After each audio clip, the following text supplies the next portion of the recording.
lamang ang iyong mga mata upang manghinayang at maghanap-hanap siya sa inyo. Hello mga guys, kumusta kayo? Panibagong araw, panibagong video na naman tayo. And sa araw na ito ay isa na namang video ang aking tuturo sa inyo na simpleng gabay o simpleng pamamaraan na makakatulong sa atin. At bago ang lahat, gusto ko lang mag-disclaimer sa mga taong hindi naniniwala at hindi gusto ang mga kagaya nitong video. Please skip this video and maghanap kayo ng videos na gustong gusto nyo dahil ang video na ito ay para lamang ito sa mga taong naniniwala in gusto mag-try. Sa lahat po ng mga nagko-comment po dito sa aking video dito sa loob ng aking channel, mag-ingat sa lahat ng mga nagre-reply sa inyo na dinadala kayo sa kanilang WhatsApp, in-emo app upang makaiwas po tayo sa scam. Ngayon po, ang ituturo ko sa inyo paano mahumaling at maghanap-hanap sa inyo ang inyong partner. Lalo na kapag kayo po ay nagkakalabuan na. Yung tipong nang lalamig na, para na bang wala ng spark ang inyong relasyon, wala ng init, wala na. Yung tipong talagang ang lamig na parang wala na talaga ang pagmamahal. Gawin mo ito para manghinayang at maghanap siya sa inyo. Pwede itong gawin sa parihas ang kasarian, babae ito babae and lalaki ito lalaki. Siyempre naman sa ating babae at lalaki na mag-partner, pwede mo itong gawin kahit na kayo ay magka-LDR at magkalapit sa isa't isa.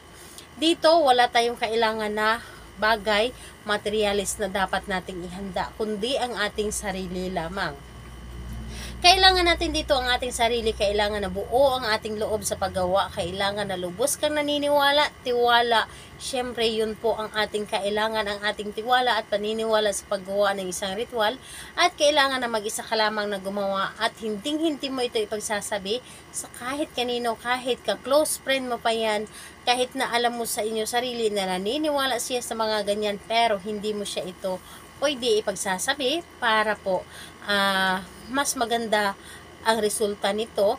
Hayaan mo yung mga friend niyo na gumawa, basta ikaw kailangan na gawin mo ito sa iyong sarili, lalo na kapag kayo ay nagkakalabuan na. And syempre, hindi lamang sa nagkakalabuan, kailangan na maging or okay din kayo ng inyong karelasyon. Ngayon, pwede mo pa rin itong gawan or gawin sa kanya kahit na okay kayo.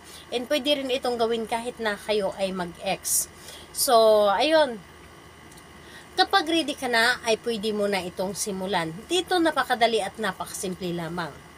Ang gagawin mo lamang dito, kumurap ka lamang ng 7 bisis. Kurap lamang, i-blink mo lamang ang inyong mga mata.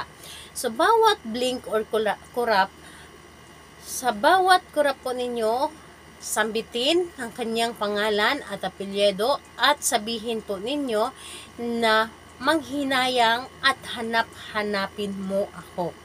So, kurap pangalawa, pangalan, apelyido ni target, manghinayang at hanap-hanapin mo ako. So, yun po ang inyong sabihin. Again po, kumurap kayo, tapos pangalan, apelyido, at sabihin po ninyo, manghinayang at hanap-hanapin mo ako. Yun po ang inyong sasabihin. 7 ulit po. 7 kurap, 7 ulit din po na sasabihin yung pangalan at apelyido at yung magic words. Yun po ang inyong sasabihin kapag ito ay inyong ikinurap. Pero hindi lamang siya na basta-basta lamang nasasabihin, kundi kailangan nang gagaling din po sa ating puso ang ating mga sinasabi para mas mabilis itong maramdaman ni target. Dahil dito ay napakabisa at napakabilis nitong tumalab. Lalo na kapag gabi mo itong gawin. Gabi, lalo na kapag tahimik ang paligid, yun po ang maganda na paggawa sa isang ritual kapag ito po ay gusto ninyo na mabilis tumalab.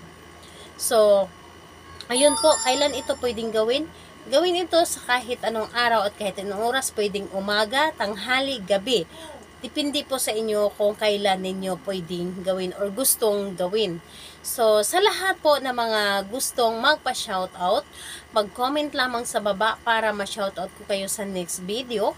And sa lahat po na mga gustong magtanong, mag-comment din po sa baba para ma-replyan ko din po kayo. Salamat po sa inyo. Bye-bye everyone. God bless us all.